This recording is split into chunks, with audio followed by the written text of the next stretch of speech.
Hey everybody, Pepper Basham here, and I'm with the lovely Rachel McDaniel, and we are going to chat today because we have both of us have something very special happening tomorrow. What is happening tomorrow, Rachel? It's Wednesday. It's Wednesday. And we're releasing our stories. That's right. Sorry, I had to have my tea. Oh, she shows her book. I show my tea. I'll show my book. We have book releases, and the cool thing about it is this the first time that we both have had book releases from the same publisher around at the same time, right? Yes. So that has been really neat. And now I was a part of the series that Rachel is a part of with Hope Between the Pages, but this book is not a part of that series. We're just going to talk a little bit about both books though, and about our process. And when you guys watch this video, please put questions in the comments for us, because we love answering reader questions. We want you to be engaged. And one day when I figure out how to do a Facebook Live from Zoom, I'll do it live and you can ask in real time. But for some reason I couldn't get it to work this morning, so here we are. Okay, so I'm going to start with you, Rachel, and just give us a little bit of a glimpse inside what Undercurrent of Secrets is about. Okay, it is like Pepper said, a split time, contemporary, and a timeline is the 1920s. It revolves around in Barbara's Doors of the Past. Every book features a historical landmark, and mine is the Belle of Louisville. You can see this is supposed to be the stern and the wheel wash in the background, and it's the majority of the book is on the steamboat. It's a 100-year-old steamboat, and it revolves around two lives. Hattie is a orphan who works aboard the Idlewild, and Devin is a wedding coordinator on the Belle of Louisville.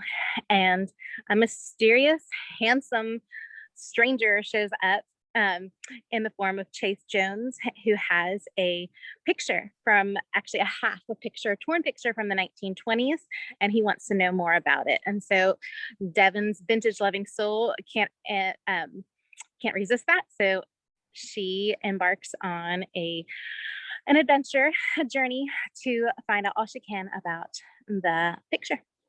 Now, I hear that there's a great deal of talk about chocolate in your story, and that happens to be one of my favorite topics. Could you give us a little glimpse of the whole chocolate discussion that's going on in this book? Okay. Devin, the contemporary heroine, and I both share an affection for chocolate. She has an affection for sugar completely, but yes, there's at least 3 or 4 mentions of chocolate, and I didn't even realize it until I was done writing the book. I'm like, yeah, I guess I do mention chocolate, beginning, middle, end. I think it's therapeutic for people, for readers. That's therapeutic. Yes. Is it therapeutic for authors too? I know, I was going to say, I find it therapeutic. Well, chocolate and Chick-fil-A teas, clearly. Yes, love language, folks, love language. Exactly.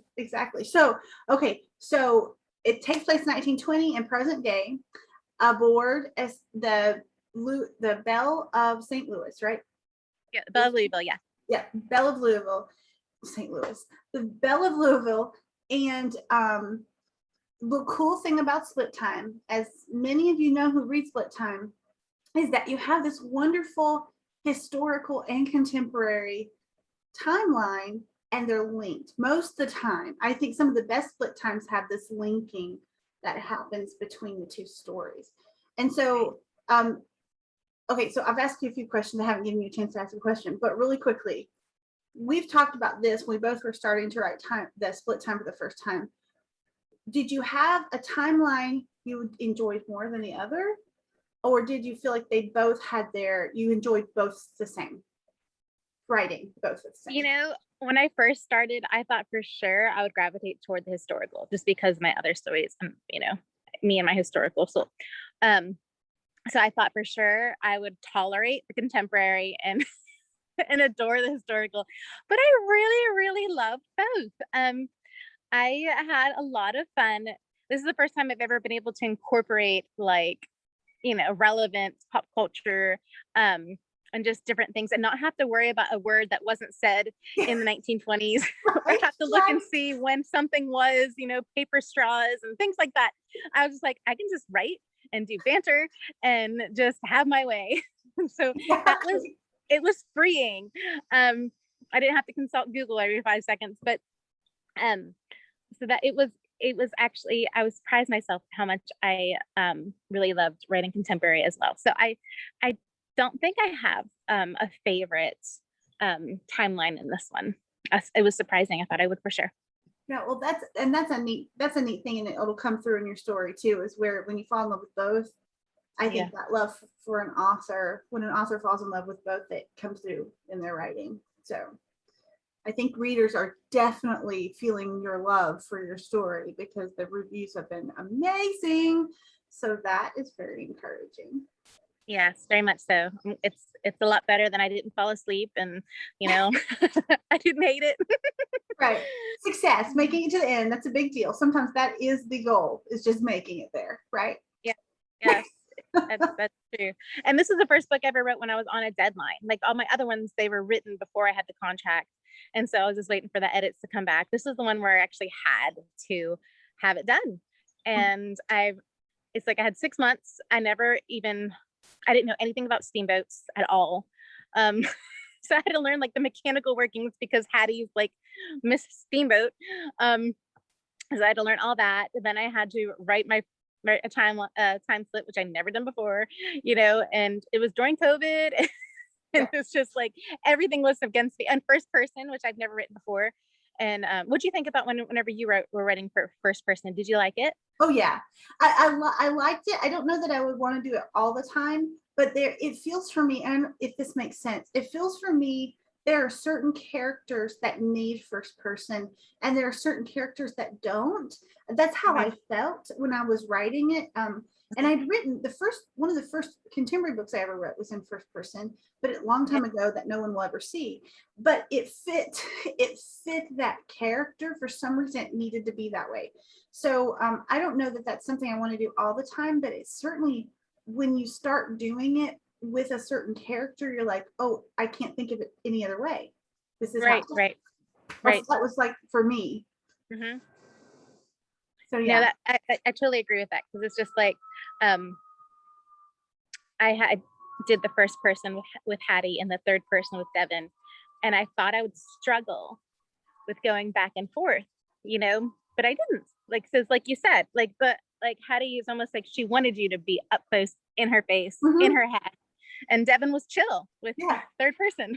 Yeah, see, that's exactly how I felt, and I also felt that my character Clara felt a little more distant person, and Sadie was supposed to be distant, but she wanted you to see past that.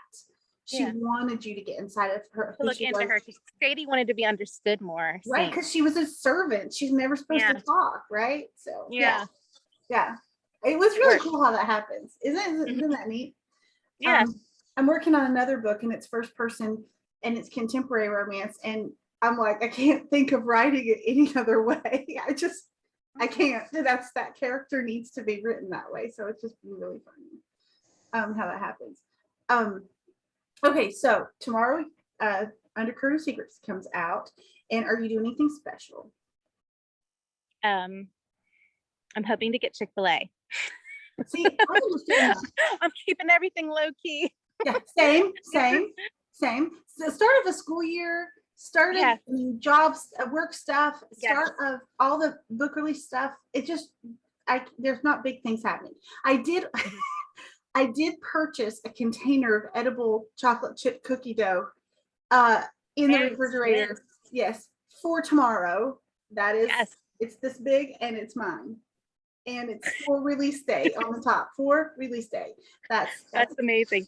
We're sharing the same brain lane. I made chocolate chip cookies yesterday or the day before, and I have cookie dough. Yep. So that's the plan. It'll probably be really low key. I am having a interview or chat with Rachel McMillan tomorrow night. Oh, that's fun. And so if anybody's watching today and they want to hear some cool news that's coming out tomorrow night on the interview, I'll be sharing some big news. So that's exciting. Yeah. Okay. All right. Okay. Faye, did you have a favorite character you wrote here in Undercurrent of Secrets? Oh, one that you really, that you felt like I connect with you. I honestly don't know if I can pick between the two women. Mm-hmm. I put a lot of myself in the contemporary one. She loved vintage films, classic films. I can quote them all day long. You know. I have a question for you about that, by the way, but I'll do that. Okay. I like even her love of music, vintage and 90s Christian music. You know, I referenced DC Talk. Oh, yeah. So, and then her love of, sugar and chocolate. So I other than the fact of her being like 15, 16 years younger and I was able to connect. I also even the background of her being a college pitcher, because I was a college pitcher. So I inserted a lot of like little Rachel Easter eggs in my contemporary one, but I was able to identify a lot with Hattie too, just because of like her struggles and stuff, because Hattie struggles to do hard things, and sometimes like I feel like daily I'm faced with hard things and I'm like she actually Devin says it too, like there's a quote that says, with God I can do hard things. So it's definitely something that I need a daily reminder of. And it reminds me of Grace and how she has so many quotable lines in the Mistletoe Countess. And I'm just wondering, is there any one line that you just totally relate to, or you just totally love? Or okay, I love Grace, period. I mean, yes. I love her, and yes, she's very quotable. She is. I think there are some funny ones that I really like, but I think one that really hit me in the heart where I needed it to be is the idea that God doesn't go placing people haphazardly into their stories. And the reason, and that was a surprise to me to have that quote come out, because I don't know about you, but sometimes I'll write something and I'm like, how did I even think? I had to have been inspired by the Lord, because I don't, it just was like, how did I get there? And right. For that one, I think it's important. It was important for me to read that, because like you, your struggle as being a mom with a kid who has special needs is a daily, long-standing, everyday kind of navigation, right? Yes. And there are wins and there are struggles, and they're all mixed in together, and some days the struggles are bigger than the wins. Mm-hmm. Right. And I think that I didn't even know that quote was going to matter to me so much until this summer when my brother passed away, and I recognizing God's sovereignty, recognizing that there is not a person in my life or situation in my life or a circumstance that he hasn't had some sort of fingerprints all over to place right in my story. And he's put me in the middle of all those circumstances for a reason. The ones that, there's a lot of circumstances we don't have choices over, they happen. But it's really comforting to know that they're not happening haphazardly. They're not happening at random.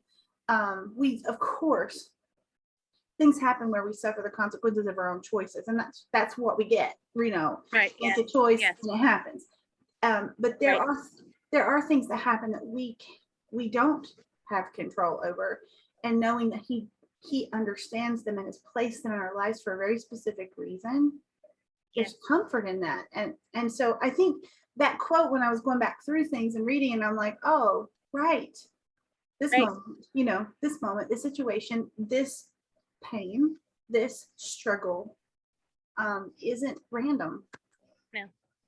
No. So anyway, that was a little more serious note, but yes, that was probably one of my favorites. Did you have a favorite quote in yours, besides the chocolate one?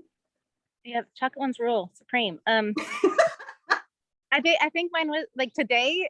it's funny because like different days, like today is with God, I can do hard things because I've been leaning heavily on the grace of God lately, just to function and get things done and um and things like that. So that one's, I'm gonna stick with that one. Yeah, I think that's a great one to stick with. That's an anchor to hold on to, right? It is. If we're going to talk ship talk. Anchor, yeah. Okay, I have a question for you from, let's see who's from. Carrie Schmidt, who says, Okay. how do you manage to be so awesome? I don't know if that's rhetorical. That may be a rhetorical question. If you want one that's not rhetorical, I can give you another one. Any part of me that's good is because of Jesus. Amen. Okay. He's the greatest part of me, but that's very sweet. That was kind of her to say so. That was very kind, and I agree with her completely. You are awesome. I have a question from Joy. Tiffany. Okay, I got one too from Joy. Okay, how did you decide which references to drop into your stories related to your classic films and actors? How did you decide which ones to choose to put in and which ones not to reference? And she puts on here in parentheses, yay for Audrey Hepburn. Oh yeah, there's several Audrey Hepburns. I would say at least 5. Well, why not? Yes. And I actually wasn't strategic about it. I was just writing it. And when I was writing, like, oh, this kind of reminds me of, that scene from Charade. And then they're just like, oh, might as well just let her have it. Let her say it. So, with Cary Grant, whenever they're digging through, and like the scene in context is they're digging through an old tub from the 60s. And she pulls out like these huge glasses and she said, oh, this reminds me of, the very first scene of Charade, whenever Audrey Hepburn's wearing these glasses and that kind of thing. And then there's another scene where she's a little depressed and a little sad, and she was thinking about How to Steal a Million with Audrey Hepburn and Peter O'Toole, and that made a fun little banter between her, Devin, and Case, because he has no idea. He's has no idea anything of the he calls them her classic dinosaur movies, so I there wasn't any strategy to it. I just would think about it. I'm like, yep, this is a good place for in Rachel mind, I'm thinking about it, so I just put on there. Well, I think too there's this natural draw from what we love and we know when we're writing, if it fits and it fits the time period, because we can't do the classic. Like I like putting musical things in, and when you're writing 1918 you really don't have them, and so but contemporary allows you opportunity, that freedom. Yes, I totally agree with that. And that's so much fun. It's so much fun to do. Yes. So that was I totally agree. It gives you way more liberties to just expound and go off. My question from Joy is something about, I think when's there going to be a story with a camel in it? Here's a picture with a camel in it, Joy. There you go. Camels. Someday the camel will come, but it's got to be the right time. Right now, the stories your plate is full. Yes, the stories don't have camels right now. I have dreams of camels in the future. Yeah. 2 books with camels in them, but that's not on my plate at the moment. So hopefully, if I get my wish and Barbara does a series with Grace and Frederick, the next book has camels. That's nice. We'll see. All right, I have your next question. Your previous books were set in places you were able to visit for research and inspiration. Did you find it difficult not to be able to do so for the location within this story? That's from Joy, too. It was a bit terrifying because these places are still around today. People can go on the Bell and go on the Sunset Cruise. People can go on the Riverwalk, and I've never been there. And it was during COVID, and I couldn't go there. It wasn't just during COVID; it's also COVID and the riots over there in Louisville. So when I was on the deadline, it was just like the doors were shut every way for me to go because you know how with Barber, you send the proposal and you don't know. I mean, that is with everything. And so my husband said, hey, if you get this contracted, we'll just take a trip to Louisville and, do all that stuff. So we didn't know, what was going to happen, of course. So COVID came, it came. So I relied heavily on YouTube. I had a little bit more freedom with the 1920s one because the ship, while the bones were the same, a lot of things were different with the Idlewild. There was, the whole bottom floor was mostly a cargo hold, which now it's not. So I was able to describe that a little bit with pictures and things like that. So I relied a lot on YouTube for nowadays descriptions of the Belle, and lots of people just from everything from like the real professional one that goes on educational videos to Uncle Bob's 50th anniversary party. Yes. Just so I can see the nooks and crannies and just like the different aspects. And so any mistakes is obviously my own. I did try to contact them, but they ended up closing their season early last year during COVID. So I wasn't even able to get a hold of them. So I was like, I hope I do this okay. But one thing that was a really good resource to me was I found 2 books on Amazon that are out of print, but they were by the man that was the marine architect for the Belle of Louisville. He was the dude that oversaw it all. So it was such a gem of a resource because he was able to tell what the weaknesses were of the Belle, what were the strengths, what were different things that like climbing under, like they were able to climb underneath the pilot house,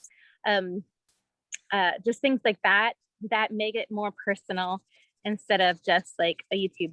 Yeah. Right. So I actually ended up learning more through this guy's eyes because he was very thorough. And he was very, it was very descriptive. So that really helped. And you can tell he loved the Belle, and you can tell he liked writing. So he actually had a really good voice. It was like just sitting there listening. I mean, just like listening to him talk. So it was easy for me to glean from him. He's passed on, but I thanked him in the acknowledgements. But yes, that was a really awesome resource for me, like especially with the weaknesses, like the Belle didn't turn into the wind very good when she was light on fuel. So she had to back it. So she had to back herself into the winds. And so I was able to relate that to our life, when she like didn't feel any strength, she's like, I can't turn into the wind. I can't face the wind, that kind of thing. So that was fun to be able to link.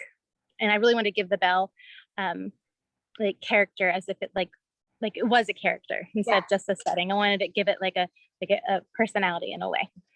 That's how I feel about Biltmore, so I get it completely. Yes. Whenever I was writing Hope Between the Pages, there's this love I have for that place, just like you're talking about the love you have for the spell that you've developed, this love for it and appreciation. Yes. The same thing happened for me about Biltmore. I wanted to show my appreciation for it, So. Yes. And you did. I was able, I've never been to the Biltmore. I one day want to come and see. That's right. And we'll have tea and wear hats. Yes. Yes. I did it.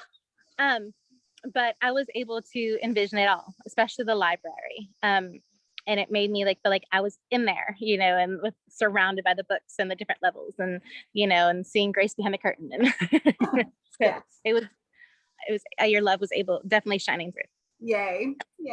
Good. So what did you love most about writing Mistletoe Countess? The romance.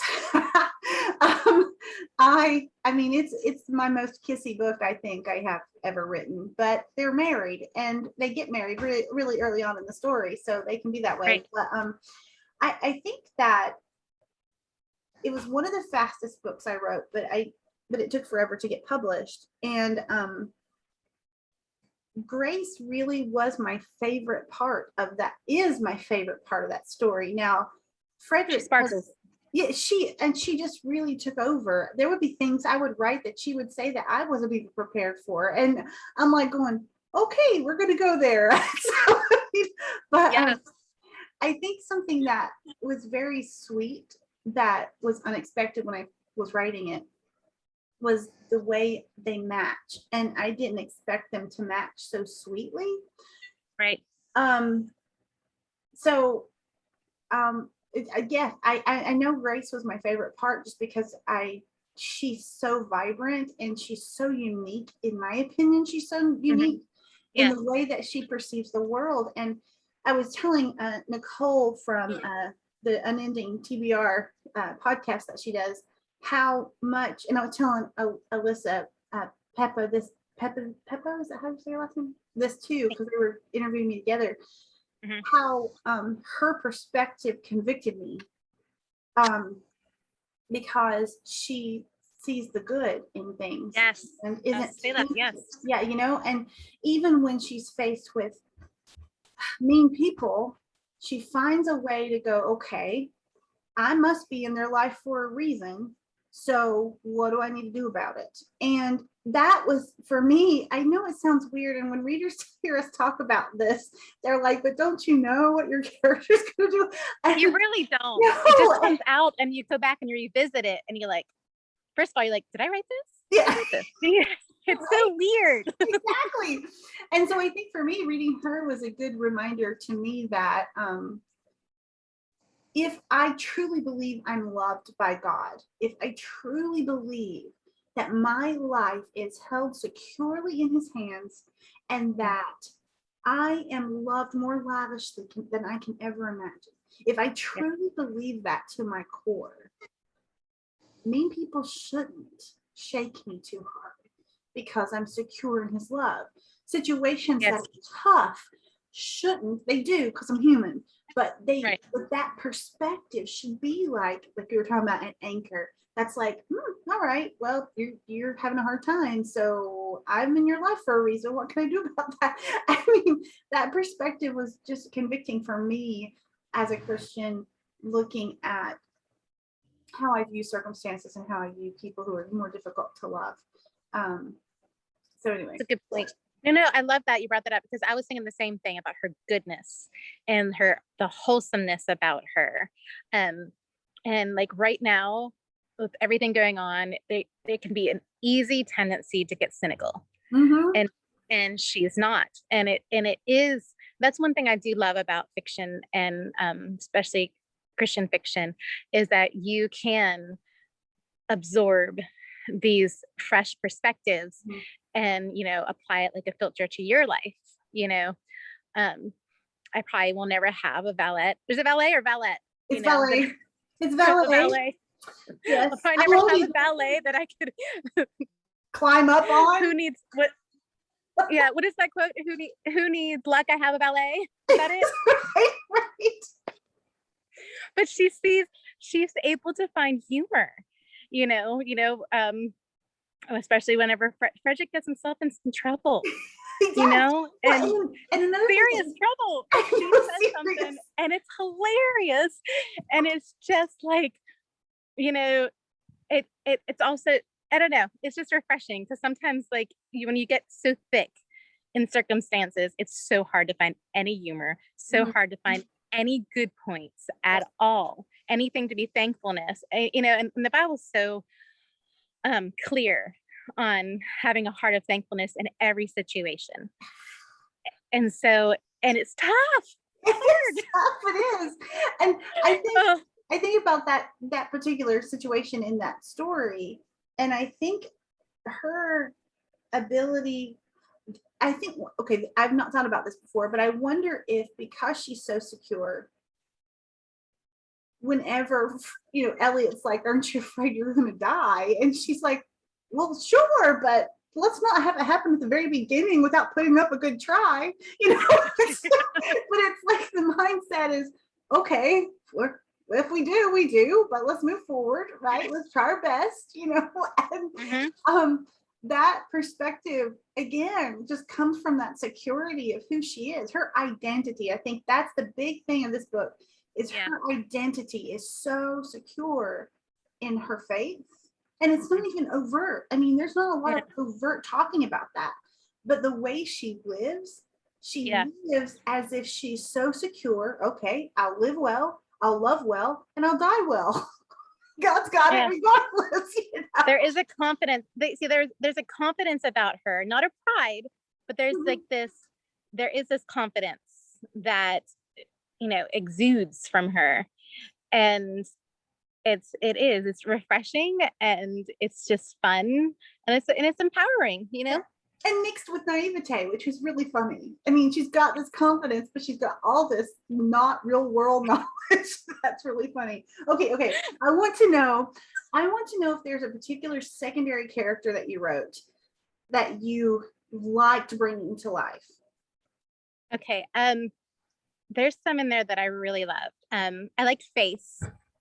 Face is a deckhand that is a charmer.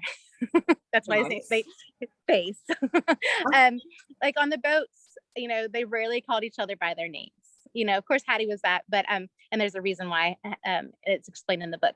But there's the guy in the engine room named Ludwig because he has an ear, like he runs the engine room like a symphony and can hear when things are off. So they call him Ludwig. Different things. And Face is his real name's Robert, and he's just fun, flirty, little bit and a lot antagonizing to my hero, who because he has a thing for they both have a thing for Hattie. So it's not exactly a love triangle, but it shows it offers us a little bit of fun. And I really enjoyed writing in the contemporary. I enjoyed writing Devon's boss, because she's just fun. She's like, walks right out of 80s soap opera, shoulder pads and all. Yes. So she was fun. Writing quirky characters are fun. And then Hattie's adopted dad, the captain of the steamboat, Duffy, who is Captain Woodruff. And there's a lot of elements of mystery about Duffy, but he was just not fun as much to write as like Face and Stephanie, her boss, but he was more about, I don't know, it just helped me go a little bit deeper with him, especially for a side character. I wanted, he was, Hattie was often confused by his actions.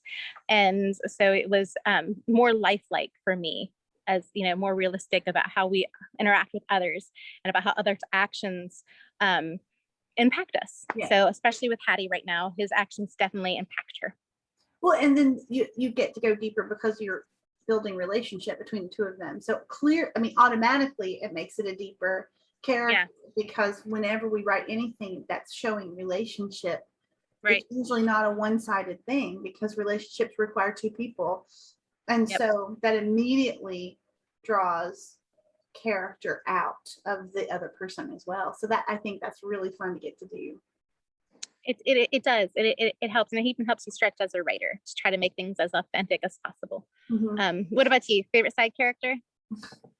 I don't know if I have a favorite. I do love Elliot completely, and Blake. Oh, and you can say those two. Yes. So and Brandon. I mean, I love that Brandon is the quintessential butler, but you get to kind of know more about him without even knowing much, right? And so that was fun. But Blake is really a great friend. I loved writing a good guy friend, and just having that partnership and that understanding of each other, and the way guys talk to each other differently than the way they might talk with the lady. And they do. Yeah, they do. And then then Elliot, hopefully I can explore both of those characters as if Barbara takes on to a series. And even if Barbara doesn't, someday I will, but I hope they do, because they're just like you and I were talking about. You get to grow these side characters when you start putting them in relationship with your hero or your heroine, and that's, I really enjoy getting to do with those two in particular. Who knows who else might show up later, but Yes, that'd be awesome. I have a special appreciation in my heart for Blake. I'd like to see him and that story take off. I would like that too. That would be really fun. Okay, so do you have another question for me yet? Because I have some more for you. Mine was the did I ask you the favorite parts about writing it, or maybe I think I did that. You said Grace. Did you have any part you struggled with in writing this story? Okay, so yes. So this book was first not a Christmas story. Right. And Barbara, when they went back through it and said, can you make it Christmassy? That wasn't the problem. I mean, I think Grace was born to be in a Christmas novel. So, yes, she's like a little sprite. Yeah, like, a Christmas elf. Yeah, Christmas fairy. Yeah. But I think the part was making sure my mystery side worked. I'm not a suspense, and mystery is not my strength. I love the mystery side. I'm not a big fan of suspense, but I love the mystery side. I love the quirky mystery kind of idea. But I'm always concerned about setting up things the right way so that they come out the right way. And I don't know that works as easily in my brain as, you know, the relationship parts and the romantic parts. That seems to flow a little more easily. So setting up the mystery part was harder. And that's why whenever the first writing of it didn't have several scenes that it now has that increased the mystery, because I got the story down and I was sitting there going, you know, it just feels like it needs something else. And I was like, oh, I need upfront more things that increase that mystery feel. Right. And then there is, I guess you would consider certain things more suspenseful, but it's all done with such a light hand that it gives you more of the, you know, British funny mystery than it does a, you know, suspenseful CSI kind of thing. So yeah, it does. It does, and it makes it it's a delicate balance, you know, that you have to. It's like a tightrope, yeah, you know. yeah. But you do it well. You handle it well, especially with Grace, you know, and having her be so young and enter into these huge situations that most people never encounter in their lives. Yes, but she reads a lot of fiction. That's right. She's so prepared for them because of her fictional library in her brain. Okay, so what about you? What were some things that you found particularly easy to write, and what were some things that were more challenging, that maybe were surprising to be challenging or something? Banter was easy for me to write. Like, I can just write pages and pages, you know, them snippy, witty, you know, flirtatious stuff, you know, which is fun for me, but it probably really annoy the reader after a while, just like, but I'm all for it. Yeah, that came easy. That kind of you know, elements for both sides. What was challenging was, for me, never writing a split time before, knowing when to go back and forth between the historical and the contemporary. I didn't do every other chapter. I just did it when it felt right. And there were times where I had to switch it and move things around, and it's almost like a puzzle piece to fit it all together. Yeah. And so that was the hardest part, but it was the part I really, really, really wanted to get right. You know, yeah. I wanted it to flow seamless. You know, of course, I mean, I tried to put hooks at the end of each timeline, but I wanted it to just to flow, so it wasn't bumpy. You know, they weren't like a Mater on Cars on the first on the new road. You know, yes. Did you find that as you kept writing, those transitions became easier or more predictable? I found that when I was writing the split time, that at first I was like, is this the right place? Is this the right? But then as I kept going and the story began to emerge more clearly, I was like, oh, I know when this needs to happen and this needs to happen. Yes. And that's a fun time when things just start to unfold. It's almost like you're digging for something, you know, and you're just like shoveling dirt, and then all of a sudden it starts to take shape. You can see the shape of it, you know, you start brushing things off, and then you start like excavating different little things, and you're like, I can use this. Oh, I can do that. And it's like you work so hard at the beginning, but it's worth it because you're poking and you're prodding and you're doing the best that you can, and then you get rewarded. Yes. And so that is always the fun part whenever something comes up and you're like, I could do that, kind of thing. And I completely get that, because I would say, I was just talking to either Joy or Carrie and Beth yesterday saying, if I can make it to chapter 7, I am on a roll. It's making it to chapter 7 or that around that time, it's making it there that feels like you are having to pull each word out from a walking very against the deep current. hole. Yeah, it's work. So, yeah, but I think once we make it to that point, we kind of have a grasp of how things need to move forward. Whether we have it clearly or not, we know we have better view. We've moved further past the fog, and there's just a little bit of fog still. Right? Lighthouse. Yes, but you have a better, you can navigate easier, and your characters better. You know how they're going to respond better. And a lot of that is getting to know your characters as well. Like, even because that hinges on so much, like in their interactions and their conversations and where they go and what they do. You just want it to it be so natural for them. Yeah. And it's not where they have where they step out of character. You don't, that's it. So I understand what you mean. Like those very first few chapters when you're acclimating yourself to them, to the story, and then it's just like, then you can take off in a sprint. But I think you write like me in the sense that we both are loose outliners, very loose. I mean, I don't really, sometimes I know kind of what the end is going to be, but that middle place is like up for grabs for whatever happens as the story evolves. And you're like, oh, wait, this would be a good thing to happen here, or, oh, wait. And so it's not a hard and fast outline. I usually know where I'm going. I usually have a pretty good idea of what's has to happen at the end to make it end.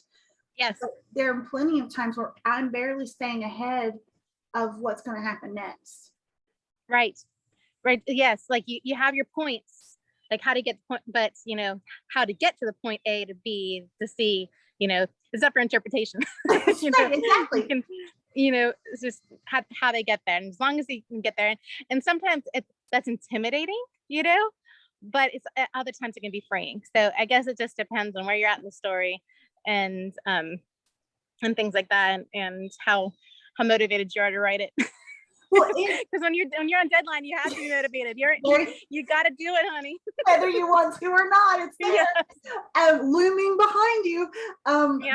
But also, I think that, like you were saying, as we get to know our characters better, we start seeing how the pieces of the plot fit in with the characters. Because I think, a lot of people say, is your book character driven or is it plot driven? And for me, sometimes those are so interwoven that I'm like, I hope it's both. I hope it's both, because I think that the plot builds the character, and the character moves through the plot, and you have both of those things happening.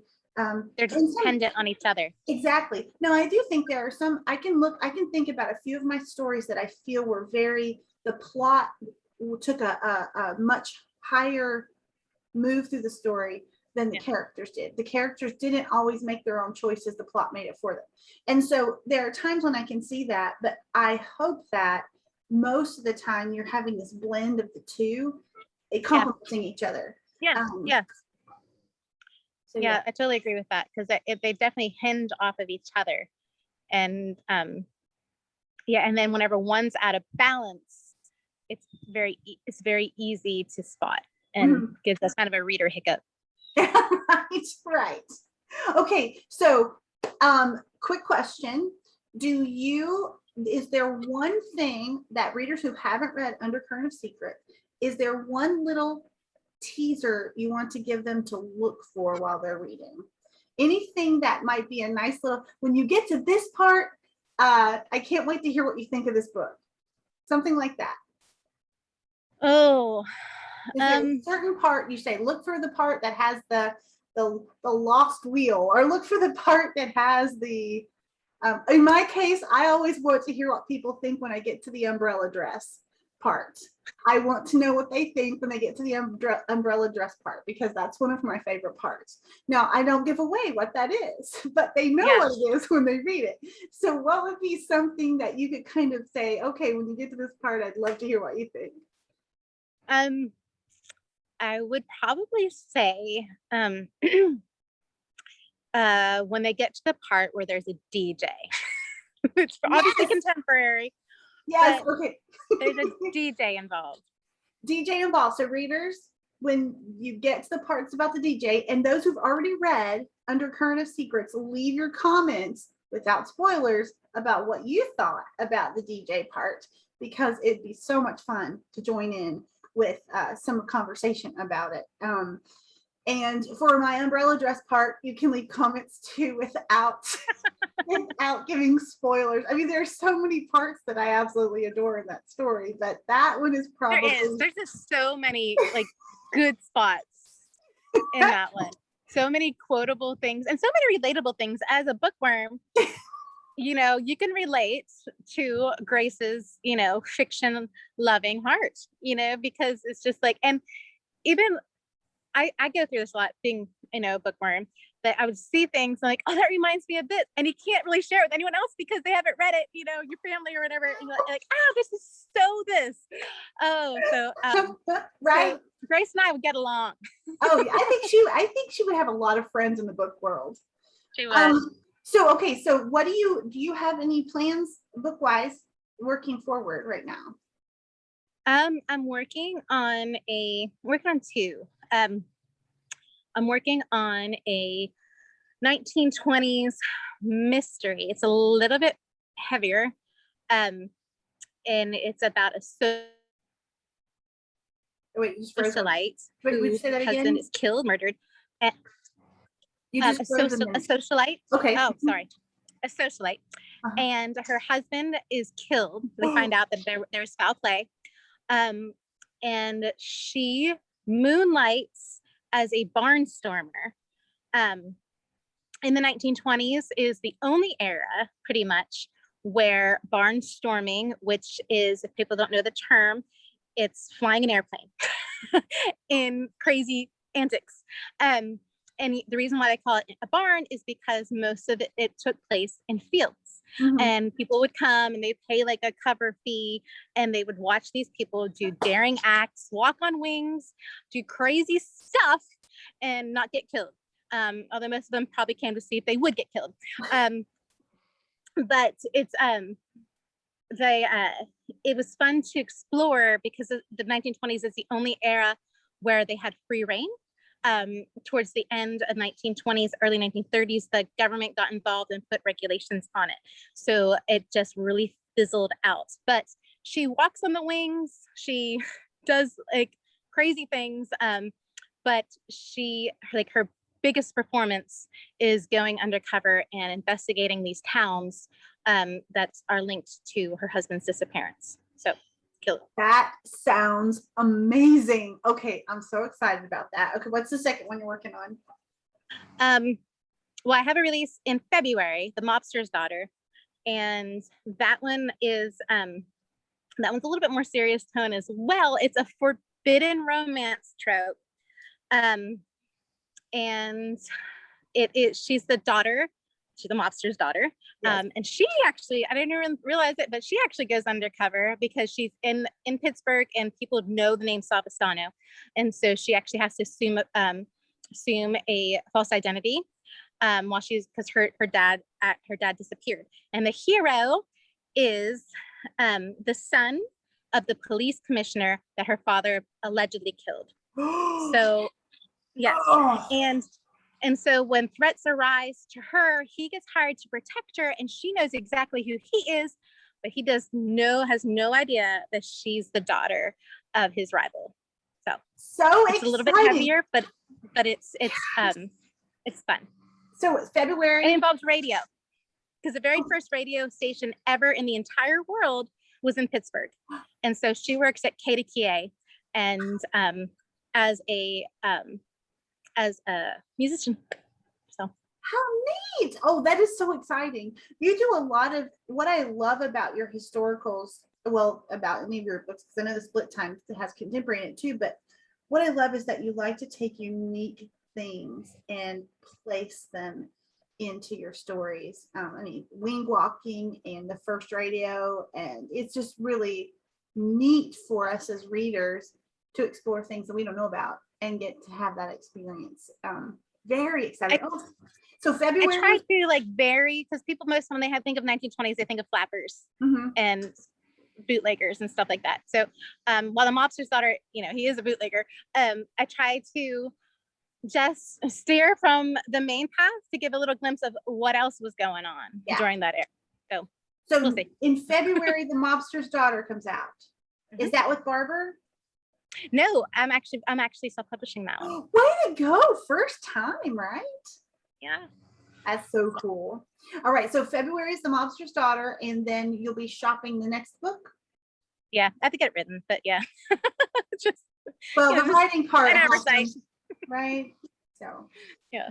So you guys remembered, ask questions if you are interested in learning more that she can share about any future publications or about her upcoming release tomorrow, Undercurrent of Secrets.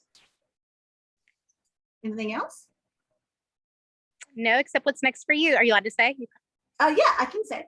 I can say the one thing. Okay. I have an upcoming release with Barber in July that is called The Heart of the Mountains. But before that, I have a novella collection that's called Christmas in Mistletoe Square, and it comes out in October. It is with Kara Putman, Teresa Tysinger. Is that how, did I say that right? I think I did. I think so. And then Janine Roche. So we are doing a cute, it's cute little series, fun, contemporary, set in the Blue Ridge Mountains in the town called Kedgwick Creek, and the heart of Kedgwick Creek is Mistletoe Square. It's a year-round Christmas town. And so that was super fun to write. Again, novellas are sometimes hard. This one was particularly hard because of things that were happening that were out of my control this summer. And I didn't know, interestingly enough, I started writing it in March, and it's about a sibling death. And my brother died in May. And so when I went back to rewrite it, that was just a very upfront kind of process. It was good. It was a good process. Right. For the Lord placed that very sweetly in the moment to kind of be cathartic in a way. Yes.